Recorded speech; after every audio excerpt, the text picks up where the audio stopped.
నా మతి నీదే చెలియా పార్ట్ 11. విరాజ్ గారు, మీరు ఆగండి.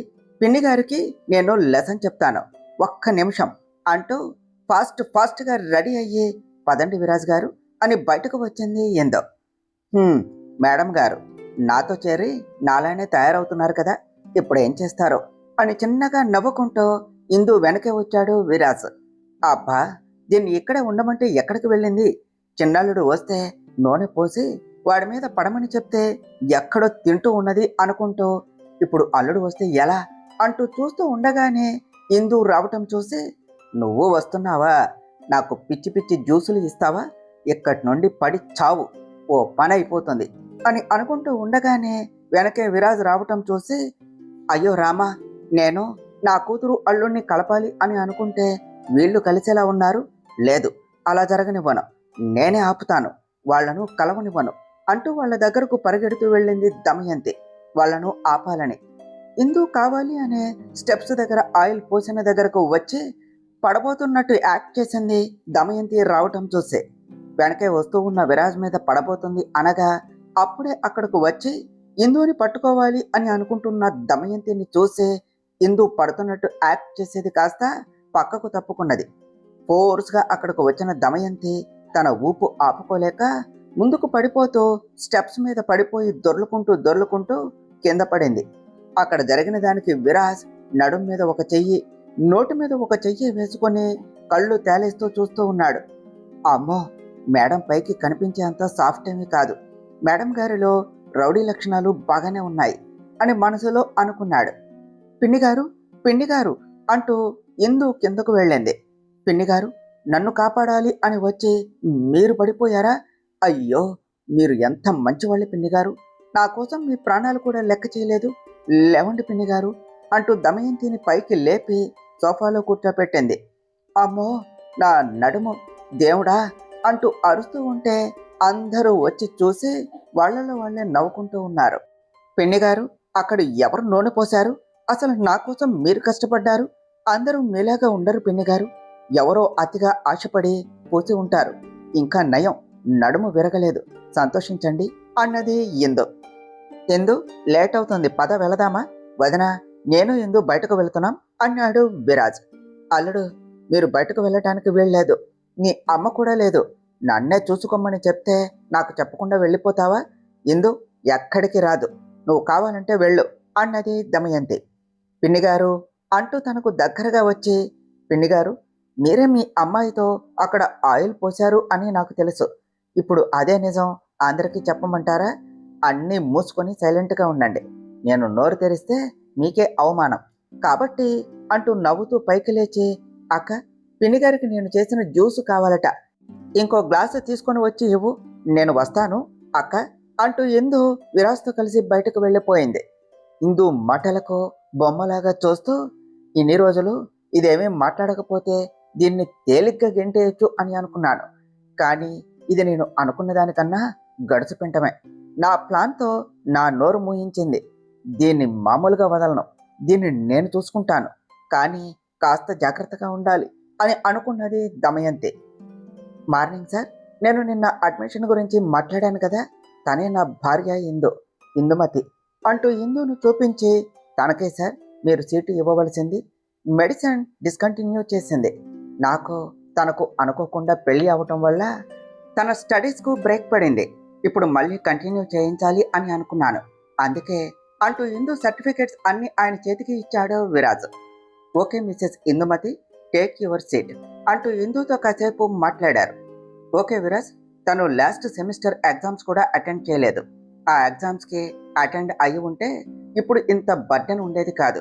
Yeah, you are absolutely right, but అప్పుడు తను ఉన్న సిచ్యువేషన్లో తను అటెండ్ కాలేకపోయింది, ఆ టైంలోనే ఇందు పేరెంట్స్ యాక్సిడెంట్లో చనిపోయారు, తర్వాత వాళ్ళ మామయ్య వాళ్ళు తీసుకొని వచ్చేశారు, ఆ తర్వాత నాతో పెళ్ళి, ఇక తనకు చదువుకోవటానికి కుదరలేదు, money is not all problem, donation ఎంతైనా I can paid, moreover అన్నిటిలో కూడా 90% స్కోర్ చేసింది, డెఫినెట్లీ షీ కెన్ హ్యాండిల్ అన్నాడు విరాజ్. యా సార్, మీ వైఫ్ సర్టిఫికెట్స్ చూసిన తర్వాత ఎవరైనా కూడా కాదు అనకుండా సీట్ ఇచ్చేస్తారు. ఓకే ఇందు, నీకు సీట్ ఇస్తున్నాను. కానీ లాస్ట్ సెమిస్టర్ ఎర్లియర్స్ అన్ని క్లియర్ చేసుకోవాలి. ఇప్పుడు ఆ సెమిస్టర్ క్లాసెస్ అన్ని కంప్లీట్ అయిపోయాయి. ఇంకొక 1 monthలో ఎగ్జామ్స్ ఉన్నాయి. ఇప్పుడు మీ వైఫ్ అప్పుడు చదివింది రిమెంబర్ ఉండి ఎగ్జామ్స్ అటెండ్ చేయగలుగుతుందా ఇంత తక్కువ టైంలో? అది కూడా పైగా కాలేజీలో తనకు ఇప్పుడు క్లాసెస్ చెప్పేవాళ్ళు కూడా ఉండరు. తనే ఎగ్జామ్ ఓన్గా ప్రిపేర్ అయ్యి అటెండ్ చేయాలి. నువ్వు చేయగలవా అమ్మా? నువ్వు అలా చేయగలను అంటే నాకేమీ ప్రాబ్లం లేదు, నేను సీటు ఇస్తాను అన్నాడు డేన్. ఎందు అంటూ విరాజ్ పిలవగానే, హా, నేను ప్రిపేర్ అవుతాను సార్, నేను చేయగలను అన్నది ఎందో. ఓకే అంటూ ఇందుకి సీట్ ఇచ్చి రిమైనింగ్ ఫార్మాలిటీస్ అన్నీ ఫిలప్ చేశారు. విరాజ్ ఇందుకి కాలేజీలో సీట్ రాగానే హ్యాపీగా ఫీల్ అయ్యాడు. ఇందుకి హ్యాపీగా ఉన్నా ఏదో తెలియని భయం తనను వెంటాడుతూనే ఉన్నది. మొత్తానికి ఇద్దరూ అక్కడ వర్క్ అంతా ఫినిష్ చేసుకొని ఇందు అటెంప్ట్ చేయని ఆ సెమిస్టర్కు ఫీజు పే చేసి ఇద్దరు కూడా అక్కడి నుంచి బయటకు వచ్చారు. ఇందు, ఏమిటి ఇంకా ఆలోచిస్తున్నావు? సీటు వచ్చేసింది కదా, ఇంకేమిటి భయం? ఎగ్జామ్ గురించా? You definitely crack that Indu, don't worry. ఇంకా 1 month టైం ఉన్నది. నీ క్యాపబిలిటీకి 1 month చాలా ఎక్కువ అనే నా ఫీల్ అన్నాడు విరాజ్. అది కాదు విరాజ్ గారు, మీరు అంత ధైర్యంగా కాలేజీలో సీట్ కూడా తీసేసుకున్నారు. నన్ను ఎలా కాలేజీకి పంపిస్తారు? అది కూడా ఇంట్లో వాళ్లకు తెలియకుండా. ఇప్పుడంటే ఇంట్లోనే కాబట్టి పర్వాలేదు, కానీ లాస్ట్ సెమ్కి అయినా నేను కంపల్సరీ కాలేజీకి వెళ్ళాలి కదా. పైగా తర్వాత ఇంట్లో తెలిస్తే మనల్ని ఏమంటారో అని అదే ఆలోచిస్తున్నాను అన్నదే ఎందో. ఓహ్ మేడం, ముందు ప్రజెంట్ ఆలోచించు, తర్వాత ఫ్యూచర్ ఆలోచిద్దాం. యాక్చువల్గా నేను కూడా దాని గురించి ఆలోచించలేదు ఎందు. అప్పటికి మనకు ఏదో ఒక దారి దొరకపోదు, లేదా ఇప్పుడు ఉన్న సిచ్యువేషన్స్ అప్పుడు ఉండకపోవచ్చు. Think positively. ఇప్పుడు నువ్వు ఎగ్జామ్ మీద కాన్సన్ట్రేట్ చేయి. నేను అసలే నా వైఫ్ తోపు తురుము అంటూ చెప్పాను. మీ ఆయన పరువు నీ చేతుల్లోనే ఉన్నది అన్నాడు విరాజ్. ఆ మాటకు ఇందు నవ్వగానే విరాజ్ కూడా నవ్వేశాడు. ఇందు, ఈ రోజు నుంచే ప్రిపేర్ అవటం మొదలుపెట్టావు. నాకు ఆ కాలేజీ లెక్చరర్స్లో ఫ్రెండ్ వాళ్ళ అన్నయ్య ఉన్నాడు. నీకు ఏమన్నా డౌట్స్ ఉంటే మనం తన హెల్ప్ తీసుకుందాం అంటూ బుక్ స్టోర్ ముందు కార్ ఆపి ఇందుని తీసుకొని వెళ్ళి తనకు కావలసిన బుక్స్ అండ్ మెటీరియల్స్ అన్నీ తీసుకొని ఇంటికి రిటర్న్ అయ్యారు. ఇందు బుక్స్ తీసుకుని కారు దిగుతూ ఉంటే, హే మద్దు, బుక్స్ ఇలానే లోపలికి తీసుకుని వెళ్తే ప్రాబ్లము, నేను తర్వాత తీసుకుని వస్తాను పద అంటూ ఇందుని తీసుకొని లోనికి వచ్చాడు విరాజ్. అమ్మో అమ్మో, నేను ఆ ఇందుని తక్కువ అంచనా వేశాను. అది అమాయకురాలు కాదు, నన్నే నోరు మూసుకునేలాగా చేసింది, కావాలి అనే నన్ను కింద పడేలాగా చేసింది. నేనే అనుకుంటే నా తల్లోకి దూరిపోయింది. నా నడుం విరిగేలా చేస్తావా? నిన్ను రావే, నీ పని చెప్తాను అంటూ తిట్టుకుంటూ ఆ సోఫాలోనే పడుకున్నది దమయంతి. అంతలోనే విరాజు ఇందు లోనికి రావటం చూస్తూ, పొద్దున అనగా వెళ్ళి ఇప్పుడు వస్తున్నారు, వదిన లేకపోవటం దీని ఇష్టారాజ్యం అయిపోయింది అని అనుకుంటూ ఉన్నది. ఇందు, స్ట్రాంగ్ కాఫీ తీసుకుని రావా, నాకు చాలా హెడేక్గా ఉన్నది అంటూ విరాజు పైకి వెళ్ళగానే ఇందు కిచెన్లోనికి వెళ్ళింది. వీళ్ళు ఇద్దరు ఎక్కడికి వెళ్ళి ఉంటారు? అడిగితే చెప్తుందా లేదా నాకెందుకు అంటుందా? అయినా నన్నే బెదిరించింది కదా, ఈ దమ్ము వాళ్ళ దుమ్ము దులిపేయాలి అంటూ ఇందు అని పిలిచింది దమయంతి. చెప్పండి పిన్ని గారు, ఏమిటి అలా అరుస్తున్నారు? ఇంకా ఇక్కడే ఉన్నారేమిటి? అవును, నొప్పి తగ్గలేదా? నేను ఏమన్నా సాయం చెయ్యాలా అని అన్నది ఇందు. ఇంతసేపు ఎక్కడికి వెళ్ళారు? మిమ్మల్ని నన్ను చూసుకోమని వదిన చెప్తే నన్నే ఎదిరించి వెళ్తావా నువ్వు అన్నది దమయంతి. అత్తయ్య గారు, చూసుకోమని చెప్తే అలానే చూస్తూ ఉండండి, నేనేమి చూడకు అనలేదు. మీకు ఏమన్నా కళ్ళ ప్రాబ్లం ఉందా అన్నది ఇందు. ఇందు అన్నది దమయంతి కోపంగా. వినాశకాలే విపరీత బుద్ధి అంటారు. పిచ్చి పిచ్చి ఆలోచనలు చేయకండి పిన్ని గారు, అలా చేస్తే ఇలానే అవుతుంది. ఇకపై అన్నా కాస్త మంచిగా ఆలోచించండి అంటూ కప్ తీసుకుని పైకి వెళ్ళిపోయింది ఇందు. హా, చెప్పు శైల, ఆ డిజైన్ నేను ఆల్రెడీ రెడీ చేశాను, దాని రిఫరల్ నా సిస్టంలో ఉంటుంది చూడు అంటూ ఫోన్ మాట్లాడుతూ బయటకు వస్తూ ఉన్నాడు విరాజ్. సరిగ్గా అదే టైంకి ఇందు కూడా కాఫీ కప్ తీసుకుని రావటం, విరాజ్ రావటం, ఇద్దరు ఒకరిని ఒకరు తట్టుకొని కాఫీ విరాజ్ మీద ఒలకటం జరిగిపోయింది. అంటూ విరాజ్ చెస్ట్ మీద కాలటంతో అరిచాడు.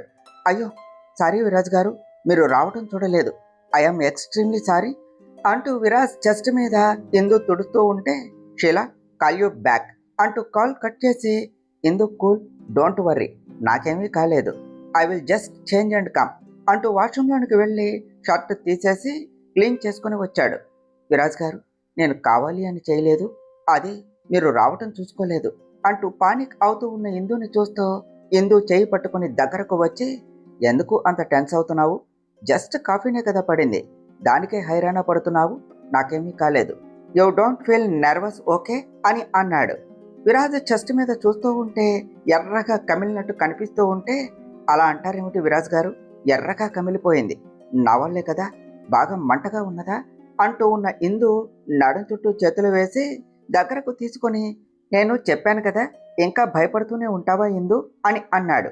అప్పటి వరకు మాట్లాడుతూ ఉన్న ఇందు విరాజ్ అంత దగ్గరగా ఉండటం చూసేసరికి స్టన్ అయిపోయి అంతే చూస్తూ ఉన్నది. విరాజ్ కూడా ఇందు వైపు చూస్తూ ఉంటే ఏదో మైకం కమ్మేసినట్టు భయానికి టపటపలాడిస్తూ ఉన్న కనురెప్పలు, అదురుతూ ఉన్న నాసికం, మత్తెక్కిస్తూ ఉన్న పెదాలు, అలా ఇందు అణువణువు చూస్తూ ఉన్నాడు. విరాజ్ చెయ్యి ఇందు చెంపను తాకుతూ ఉంటే ఇందు కనురెప్పలు కిందకు వాల్చేసింది.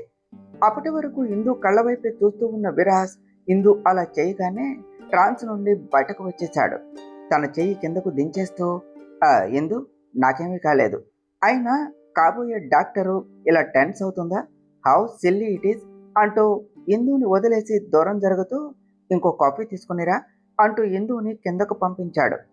ఓహ్ విరాజ్, ఏం చేస్తున్నావురా, పక్కనే ఉంటే సెన్స్లో ఉండవా, ఎంత భార్య అయినా ఇలా చేయటం తప్పు, కాస్త కంట్రోల్ నాన్న.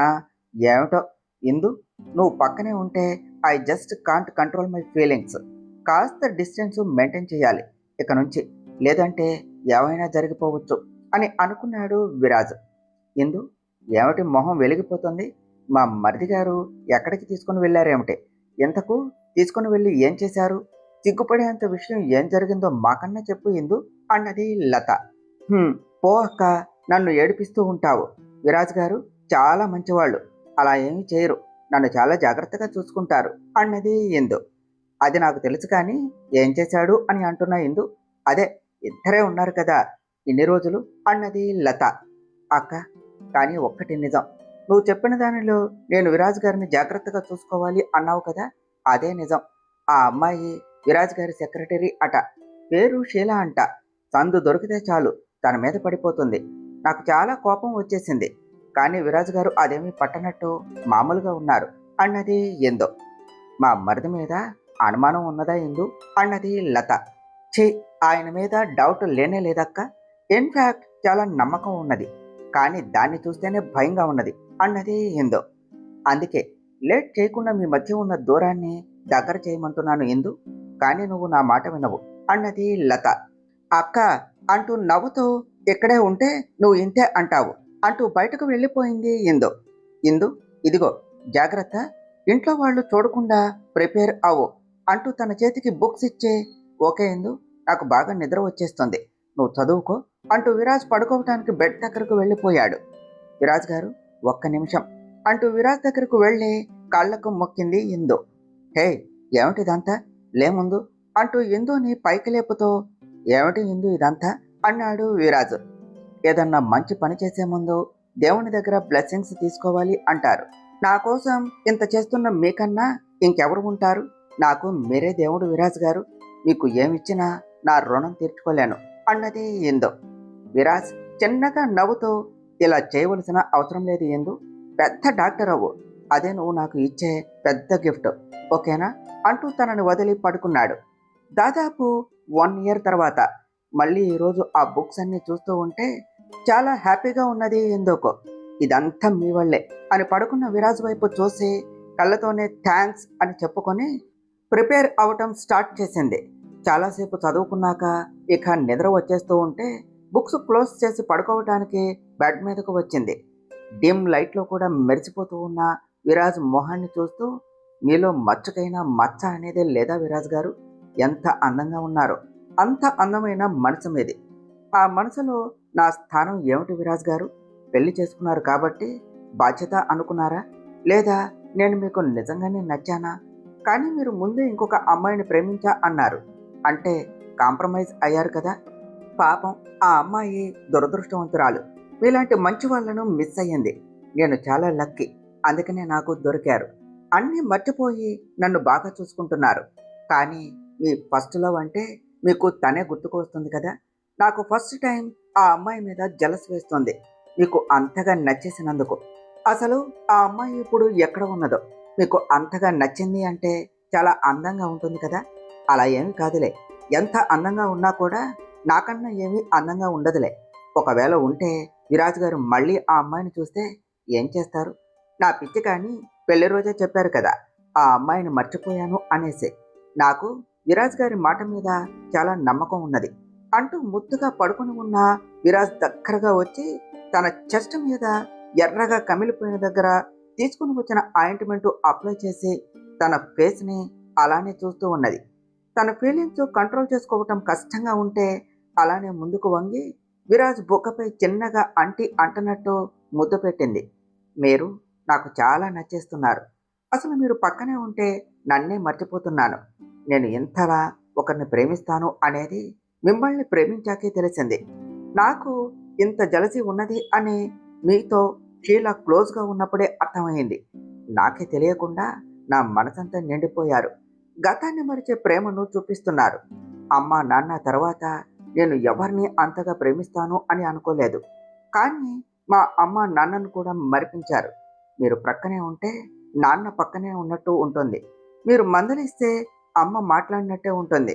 మీకు నేను బాధ్యత అయితే నాకు మీరు లోకం అయిపోతున్నారు.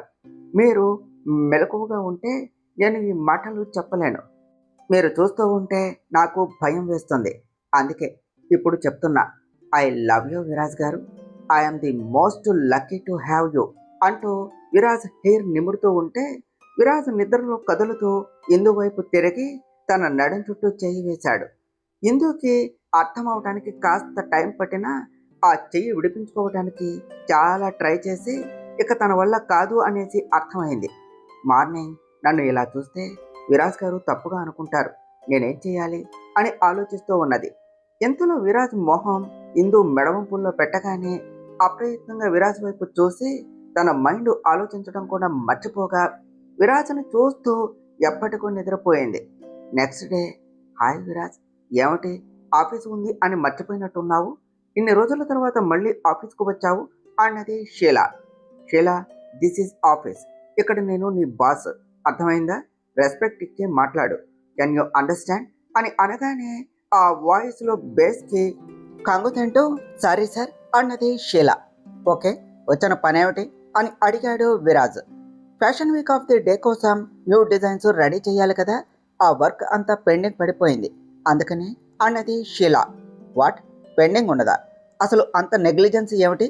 కొన్ని రోజులు నేను రాకపోతే ఇలానే చేస్తారా ఆఫీస్ని? మీరంతా ఉన్నది దేనికి? గోల్డ్ గిల్లుకోవటానిక? ఆ వర్క్ కోసం అలాట్ చేసిన వాళ్ళు అందరినీ అర్జెంటుగా కాన్ఫరెన్స్లో అసెంబుల్ అవ్వమని చెప్పు అని అన్నాడు.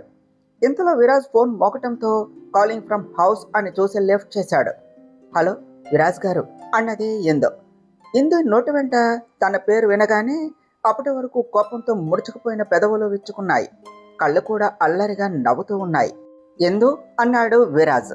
తన మీద కయ్యమంటూ ఉన్న విరాజ్ ఇప్పుడు అంత స్వీట్గా ఇందు అంటూ పిలిచిన సౌండ్కి తల ఎత్తింది షీలా. మాతో ఇంత నోరేసుకొని పడిపోతాడు? పెళ్ళం ఫోన్ చేసింది అనగానే ఇలా మాట్లాడుతున్నాడు ఏమిటి? అంటే ప్రేమించిన అమ్మాయిని మర్చిపోయి ఇంత త్వరగా కాంప్రమైజ్ అయిపోయాడా? మగవాళ్ళ ప్రేమలు అంటే ఇంతే. అందుకే నేను ప్రపోజ్ చేద్దాము అని అనుకుంటే నాకు ఏదేదో చెప్పి ఇప్పుడు పెళ్ళానికి మాత్రం ప్రేమ కురిపిస్తున్నాడు అని అనుకుంటూ విరాజ్ వైపు చూస్తూ ఉన్నది. విరాజ్ ఫోన్ మాట్లాడుతూ షీలా వైపు చూసి చేతితోనే బయటకు వెళ్ళు అంటూ డోర్ వైపు చూపించగానే షీలా ఇంకేమీ చేయలేక బయటకు వెళ్ళిపోయింది. వాట్ మేడం, నాకు కాల్ చేశారు? అసలు మేడం గారు చాలా బిజీ కదా, పొద్దున్న కనీసం టిఫిన్ కూడా పెట్టకుండా పంపేశావు, ఇప్పుడు కాల్ చేశావా అన్నాడు విరాజ్. విరాజ్ గారు పాపం పని అంతా కూడా అక్కే చేస్తుంది, నేను హెల్ప్ చేయకుండా ఎలా అండి? పైగా మీ అత్తయ్య ఏమో నడుము బాగోలేదు అని కాలు కూడా కింద పెట్టడం లేదు. ఆవిడకు నడుం కాదు, నోరు పోతే ఇల్లు ప్రశాంతంగా ఉండేది అని అన్నది ఏందో. అవును, ఏమిటిది ఇప్పుడు కాల్ చేశావు? పైగా నా నెంబర్ ఎలా తెలుసుకున్నావు అన్నాడు విరాజ్. మనసుంటే మార్గం ఉంటుంది విరాజ్ గారు అన్నది ఏందో. ఓహో అవునా, మరి ఆ మనసు ఎందుకు కాల్ చేసిందో కూడా చెప్పిందా అన్నాడు విరాజ్. "హ్మ్" అన్నది ఇందు.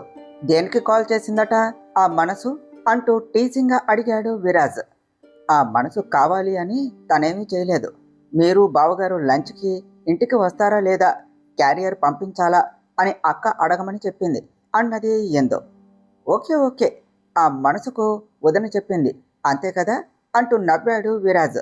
"హ్మ్, చాలా గొప్ప విషయాలు తెలుసుకున్నారులే కానీ చెప్పండి, లంచ్ అన్నది ఇందు. అన్నయ్య మార్నింగ్ బెంగళూరు వెళ్ళాడు. ఇందు వదనకు చెప్పు అన్నాడు విరాజు. మరి మీరు అన్నది ఇందు. నాకు తినాలి అని ఉన్నది, చాలా ఆకలిగా కూడా ఉన్నది, కానీ అంతకు మించి వర్క్ ఉన్నది. పైగా ఇక్కడ ఇప్పుడు అన్నయ్య కూడా లేడు, అంటే నేను ఒక్కడినే తినాలి. నాకు ఒక్కడినే తింటాం అలవాటు లేదు. అలా అని నేను రాలేను ఇందు. మరి ఇప్పుడు పంపించినా తినే మూడు లేదు అన్నాడు విరాజ్. మరి ఇప్పుడు ఎలా అండి, తినకుండా అలానే ఉంటారా అన్నది ఇందు. మనసుంటే మార్గం ఉంటుంది, అప్పుడు నా ఆకలి తీర్చే దారి ఉంటుంది. నాకు అర్జెంట్ వర్క్ ఉన్నది, కాల్యులేటర్ బాయ్ అంటూ నవ్వుతూ కాల్ కట్ చేశాడు విరాజ్. విరాజ్ అన్న మాటలో ఇందుకు అర్థం అవటానికి 2 సెకండ్లు టైం పట్టగానే తన ఫేస్లోనికి సిగ్గు వచ్చి చేరింది. "హ్మ్, ఏమిటి ఇందు, మరితో మాట్లాడు అంటే సిగ్గుల మొగ్గవుతున్నావు, ఎంతకీ ఏమన్నాడేమిటి మా మరిది అని అడిగింది లత. అక్క, బావగారు అవుట్ ఆఫ్ స్టేషన్ వెళ్ళారట, ఆయనకు మాత్రం క్యారియర్ పంపించమన్నారు అని చెప్పింది ఇందు. ఏమిటి, బావ స్టేషన్కి వెళ్ళాడా, ఎందుకు ఇందు అంటూ కంగారుగా అడిగింది లత. అవుట్ ఆఫ్ స్టేషన్ అంటే అక్కకు ఇలా అర్థమైందా? అక్క అక్క, స్టేషన్కు కాదు, వేరే ఊరు బెంగళూరు వెళ్ళారంట, విరాజ్ గారికి మాత్రమే పంపించమన్నారు అన్నది ఇందు. అమ్మా, భయపెట్టేశావు కదా ఇందు, స్టేషన్ అనగానే కాళ్ళు చేతులు ఆడలేదు అన్నది లత. ఇందు నవ్వుతో, అక్క, నీకు బావగారు అంటే చాలా ఇష్టం కదా అని అన్నది. ఇష్టం కాదు, ప్రాణం ఇందు. మా బావంటే నాకు పిచ్చి. తన కోసం నాకు చదువుకోవటం ఇష్టమైనా కూడా వదిలేసుకున్నాను. ఈ ఇంటి కోడలు అవ్వాలి అంటే చదువుకోకూడదు అని మామయ్య ముందే చెప్పాడు. అందుకే చిన్నప్పుడే నా చదువును కూడా వదిలేశాను. మామయ్య అన్నింటిలోనూ బాగానే ఉంటారు, కానీ ఈ ఒక్క విషయంలో మాత్రం ఎందుకు ఇంత కఠినంగా ఉంటారో తెలియదు. సరే, నేను క్యారియర్ మన డ్రైవర్కి ఇచ్చి పంపిస్తాను అన్నది లత. అక్క అక్క, అది మరి విరాజ్ గారు ఒక్కరే తినే అలవాటు లేదు అన్నారు, అందుకే నేను అంటూ ఇందు అడగలేక ఉంటే, నువ్వే తీసుకుని వెళ్తాను అంటావు అంతే కదా అంటూ నవ్వుతూ లోపలికి వెళ్ళింది లత. మామయ్య ఈ ఒక్క విషయంలోనే కఠినంగా ఉంటారు అన్న మాట గుర్తుకు వస్తూ ఉంటే, నిజమే, మామయ్య గారు ఈ ఒక్క విషయంలో ఎందుకు ఎలా ఉన్నారు, దానికి ఏమన్నా బలమైన కారణం ఉన్నదా? అసలు నా గురించి తెలిస్తే నన్ను ఇంట్లో ఉండనిస్తారా లేదా అనుకోగానే ఒళ్ళంతా చెమటలు పట్టేశాయి ఎందుకో. "ఒసై ఎందు, ఒసై" అని పిలిచింది దమయంతి. దమయంతి మాటకు కాదు కాదు అరుపుకు తేరుకొని దమయంతి దగ్గరకు వెళ్ళి, పిన్నిగారు అన్నది ఎందు. ఏమ్మా, అరిస్తే కానీ రావా? నువ్వు అస్తమాను ఆ గదిలో తలుపులేసుకుని ఉంటావు, లేదా ఇలా ఏదో ఒకటి ఆలోచిస్తూ ఉంటావు. అసలేం చేస్తున్నావు నువ్వు ఆ రూమ్లో అని అడిగింది దమయంతి. అదేమీ లేదు పిన్నిగారు, మీకేం కావాలో చెప్పండి అన్నది ఎందో. నన్ను పడేసి మళ్ళీ ఏం కావాలి అని అడుగుతున్నావా? ఇదిగో, నాకు చాలా ఆకలిగా ఉన్నది. భోజనం చేసే ముందు నాకు నువ్వు చేసే పిచ్చి పిచ్చి జ్యూసులు కాకుండా మంచిగా పాలు, పంచదార, అరటికాయలు వేసి జ్యూస్ చేసి తీసుకునిరా. తిక్క తిక్క పనులు చేయకు, పెద్దింటి కోడలు అయ్యావు అని రెచ్చిపోతున్నావు. పిచ్చి పిచ్చి పనులు చేసి తెలివిగా తప్పించుకుంటున్నావు. మా వదినలాగా కాదు నేను, నిన్ను ఎక్కడ పెట్టాలో అక్కడ పెడతాను. ఏమిటి, మొగుడికి క్యారేజ్ తీసుకుని వెళ్తా అంటున్నావు, అదేమో సరే అంటూ నవ్వుతుంది. అంతా మీ ఇష్టం అయితే నేనెందుకు ఇక్కడ? మీ అత్తయ్య నన్ను చూసుకోమని చెప్పింది. ఇష్టం వచ్చినట్టు చేయకు. చిన్నల్లుడికి భోజనం నువ్వు తీసుకుని వెళ్ళనవసరం లేదు. వదినకు కోడలు బయటకు వెళ్ళటం ఇష్టం లేదు. అమ్మాయి సుభద్ర, మీ చిన్నబావకు భోజనం తీసుకుని వెళ్ళాలి, తయారవ్వు. ఏమిటి, నా మొహం చూస్తున్నావు, వెళ్ళి చెప్పిన పని చూడు అని దమయంతి అనగానే ఇందు సైలెంట్గా బయటకు వెళ్ళిపోయింది. ఒసై, నా మొహం చూస్తున్నావేమిటే, వెళ్ళి తయారవ్వు. చూడగానే చిన్నబావ పడిపోయేలా ఉండాలి, వెళ్ళు వెళ్ళు. ఇందుమతి, నా కాళ్ల కింద చెప్పులా ఎలా ఆడుకుంటానో చూడవే అని అనుకున్నది దమయంతి. పిన్నిగారు, ఇదిగోండి మీరు అడిగిన జ్యూస్ అన్నది ఇందో. అమ్మో, ఎలా చూస్తుందేమిటి, నాకు ఎక్కడో తేడా కొడుతుంది. కొంపతీసి మళ్ళీ అప్పటిలా పిచ్చి పిచ్చి జ్యూసులు చేయలేదు కదా అని మనసులో అనుకుంటూ, ఇది నేను చెప్పినట్టు చేశావా లేదా, మళ్ళీ ఏమన్నా పిచ్చి పిచ్చిగా చేశావా అన్నది దమయంతి.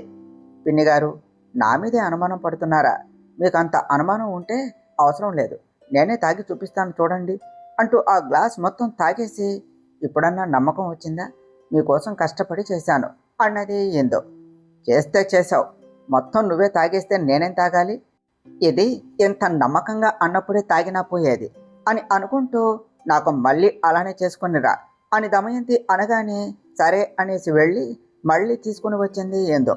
దమయంతి జ్యూస్ వైపు అనుమానంగా చూస్తూ ఉంటే, మీకంత అనుమానంగా ఉంటే నేను మళ్ళీ తాగుతాను అని ఎందు అంటూ ఉంటే, వద్దులే అంటూ జ్యూస్ తీసుకొని, ఇన్ని రోజులకు ఇది సరిగా చేసింది, నేను చెప్పిన పని అని ఎందు దగ్గర గ్లాస్ తీసుకొని తాకి, ఓసే ఏమిటి ఇది ఎలా ఉన్నది అన్నది దమయంతి. ఏమిటి పిన్ని గారు, నేను బాగానే తాగాను కదా, నాకేమీ కానిది మీకే అవుతుందా? అలా ఏమీ కాదు, బాగానే ఉంటుంది, మీరు ఎప్పుడూ ఇలానే అంటారు, ఇటివ్వండి నేను తాగిస్తాను అంటూ తీసుకుని దమయంతి వద్దు అంటూ ఉన్నా నోట్లో బలవంతంగా పోసేసింది. చాలా బాగుంది కదా పిన్ని గారు, మీరేమిటి బాగాలేదు అని అంటున్నారు అన్నది ఏందో. ఏమిటి బాగుండేది, నా నోరంతా చెడగొట్టేశావు, అది నేను చెప్పినట్టే చేశావా లేదా? అయినా నువ్వు బాగానే తాగావు కదా, ఎలా తాగావే ఇంత ఒగరుగా, చేదు విషంగా ఉంది అని అన్నది దమయంతి. అంటే పిన్ని గారు, అది నేను మొదటిది మీరు చెప్పినట్టు చేశాను, అది చాలా బాగున్నది, కానీ రెండోసారి చిన్న పొరపాటు చేశాను, అదే తేడా అయినట్టు ఉన్నది అన్నది ఏందో. పొరపాటు? నీకు అలవాటే కదా, ఏం చేశావో చెప్పు అన్నది దమయంతి. అంటే అది తినే అరటికాయలు లేవు, అందుకనే కూర ఉండే అరటికాయలు ఉంటే ఏవైనా అవే కదా, అందుకే అవే వేసి చేశాను, బాగాలేదా పిన్ని గారు? అంటే కూర ఉండే వాటితో జ్యూస్ చేయకూడదు అన్నమాట, రెండింటి పేరు ఒకటే అయినా చాలా తేడా ఉన్నది అన్నమాట అన్నది ఏందో. ఏమిటే కూర ఉండే కాయల, నేను అప్పుడే అనుకున్నాను, అంత ధైర్యంగా తాగినప్పుడే అనుమానం వచ్చింది, గాడిద పని గాడిద చేయాలి, గుర్రం పని గుర్రం చేయాలి, రెండూ కలిపితే ఇలానే ఉంటుంది, నీకు ఆ మాత్రం కూడా తెలియదా అన్నది దమయంతి. ఏమిటి అన్నది ఏందో. గాడిద పని గాడిద చెయ్యాలి, గుర్రం పని గుర్రం చెయ్యాలి అన్నది దమయంతి. మళ్ళీ చెప్పు అన్నది ఏందో. ఒకసారి చెప్తే అర్థం కాదా నీకు? గాడిద పని గాడిద చెయ్యాలి, గుర్రం పని గుర్రం చెయ్యాలి, ఒకదాని పని ఇంకొకటి చేస్తే ఎలా ఉంటుంది, కూర ఉండే వాటితో ఇలా చేస్తే ఇలానే ఉంటుంది అన్నది దమయంతి. మరెందుకు నా మొగుడి దగ్గరకు నీ కూతుర్ని గాడిదలాగా పంపిస్తున్నావు? నా మొగుడికి పనులు చేసే పని నాది, మరెందుకు ప్రతిసారి కావాలి అని అడ్డుపడుతున్నావు అడ్డగాడిదలాగా అన్నది ఎందు. నన్ను నన్ను గాడిద అంటావా? నీకు ఎంత ధైర్యం? అసలు నువ్వు నన్ను ఏం చేయాలి అని అనుకుంటున్నావు, ఏమనాలి అని అనుకుంటున్నావు అన్నది దమయంతి. పిన్ని గారు, నేను మిమ్మల్ని అంత మాట అంటానా? అందుకే ఇంకొకటి చేర్చి అడ్డగాడిద అన్నాను. అనటం కాదు, అన్నాను. నువ్వు ఏమన్నా పడి ఉంటున్నా అంటే అది నీకు భయపడి కాదు, ఇది నా ఇల్లు, నా వాళ్ళు అనే గౌరవం, అత్తయ్య మాటకు అడ్డు రాకూడదు అనే మంచితనం. నువ్వు అత్తయ్యకు ఎన్ని మాటలు చెప్తున్నా, అత్తయ్య నన్ను ఏమి అన్నా కూడా నా వాళ్లే కదా, ఓ మాట అంటే తప్పేమిటి అనే ఊరుకున్నాను. విరాజ్ గారు నీకు అల్లుడు, నీ కూతురికి బావే కావచ్చు, కానీ ఇప్పుడు నాకు తాళి కట్టిన భర్త. ఏమిటి అర్థమైందా?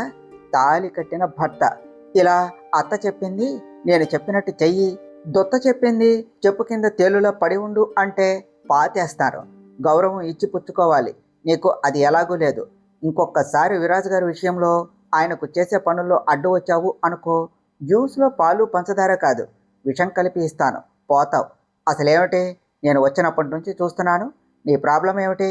నన్ను ఊరికే మాటలంటావు, నిన్నేం చేశాను నేనేమనటం లేదు అనేసి ధీమా కదా నీకు? నా సంగతి నీకు ఇంకా పూర్తిగా తెలియదు. ఏమన్నా పడుంటున్నా కదా అని ఏవైనా అనొచ్చు, ఏవైనా చేయొచ్చు అనుకున్నావా? లేదా నీ కూతురు అమాయకురాల్లాగా చెయ్యొచ్చు అనుకుంటున్నావా? పుట్టింట్లో కొడితే అత్తింట్లో ఏడుస్తావు.